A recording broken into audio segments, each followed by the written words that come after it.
I thought today I would do a real quick video. So I'm in the process of moving my money. Well, I did it. Now it's done.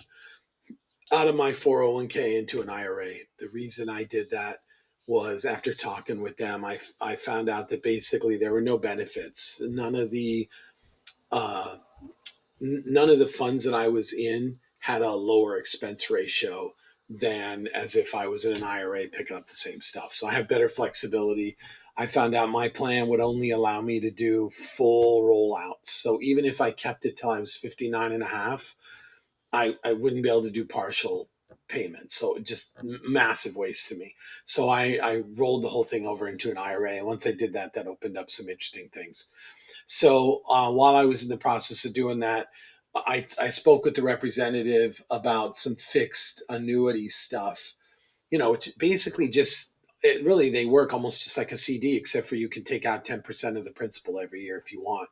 So you guys have seen, if you haven't, I mean, you'll see it. My ratio, this is basically my assets. They're probably a little outdated. They may be a little less. They may be a little more. Um, Probably a little less than this than when I did it. But I used to have like 60,000 in a Vanguard Wellesley Income Fund, which didn't do so well. But when I moved from my 401k to my IRA, you can do like for like, or you can just specify everything. And I said like for like was fine. And they didn't have a like for Vanguard's Wellesley Income. So they took my 61,000 and moved it into essentially cash. So we were talking, and I'm pretty conservative. Like, I believe if you've won the game, stop playing. So we got talking, and basically there was a New York State. I mean, this isn't who it's with. This isn't who holds my stuff, but this was the product that they were talking about. So New York Life has this secure term MVA fixed annuity, right? And so I mean, I'm putting in $450,000, and it comes back with a guaranteed compounding rate. I think on a monthly basis, that's what makes sense. I mean, that's the big deal. It's compounded. And I think they said it was monthly, uh, at 4.55. So basically I'm locking it all up except for 10% of it, when it goes in, but I'm getting a guaranteed rate of 4.55. So I was pretty comfortable with that. What that means, I just plugged it into this little nerd wallet calculator, is compounding monthly. Actually, this is 4.55. Um, if if if I give, which I've already signed the paperwork and they're going in, they're going to take 450,000 at the end of that. I'll have made 65,000 in 3 years, so that's like 21,500 a year. So that's not bad. Like, basically, in all of my right capital uh, scenarios, I do fine if I'm making 4.55. So I locked it in for 3 years. I could have probably locked it in for a little more. My concern is that I need some of this cash um, available. I don't think I may not need any of it, but so I've got this 558. That's going to become 100,000 essentially.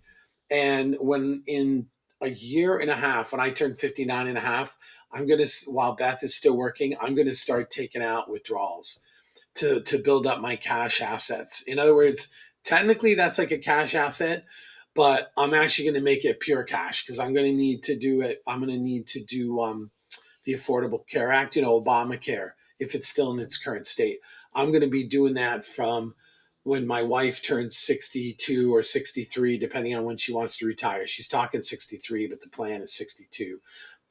So between her 63 and 65, which is my 62 and 65, we're going to be going on Obamacare. So I'm going to need to get some of that money out of the 401k. So what I'll do is, when our income is just my wife's income, I'll look at the tax brackets, and I'll do a whole thing on this. I'll do a video on this.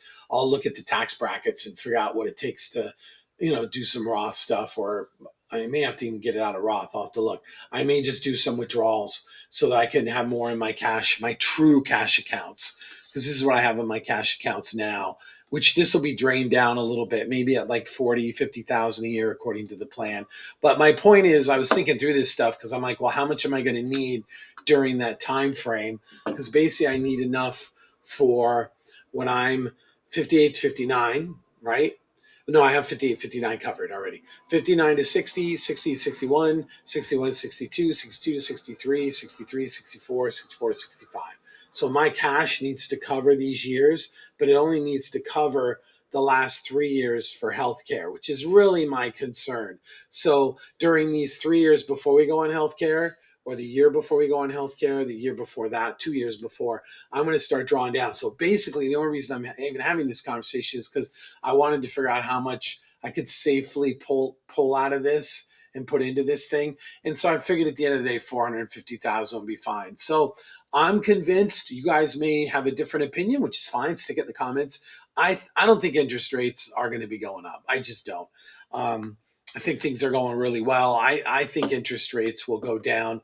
But like I said, at 4.55, I'm really super comfortable with that. I noticed all my CD rates were going down because I have stuff in CDs here too.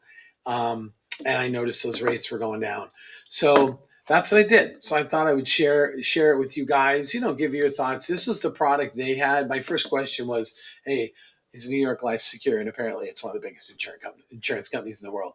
So, it was an interesting product. They looked at a few different products, and this had, New York Life's really secure. It was the nice thing about it, as opposed to a CD, is I can take out that 10% as I want it. So that's what I'm doing. So I'm going to take 450,000, shove it into this thing, get my 4.55 for 3 years. I almost went for 5 years, but the interest rate was minimal. I think it was like 4.9 or something like that if I went for 5 years. But we'll see. I don't know. 5 years is a bit long. So we went for three. Even though I bet in the end I'm going to wish I went for five, because I have a feeling interest rates are going to go down. I think the economy is going to do fine. I don't think interest rates are going up. Let's put it that way. So, so again, do what you can to retire. I'm just put out this little video to kind of give you a clue. Let me know in the comments what you think. I've already done it, but still, and that was the other thing. It's only a 3-year commitment. How bad can things go in 3 years at 4.55 interest rate? So, on this rainy day, hope you guys are having a great day. And take a look at it too. Like I said, it has all the benefits of this. It was actually better rates than the CDs that I was looking at, and it's with a big company, and I can take out 10%. So I thought it was a good gig, so I signed it up. So hey, have a good day. Hope everything's going good. Retire as soon as you can, unless you really, really, really love your job. Then you don't have to retire. Later.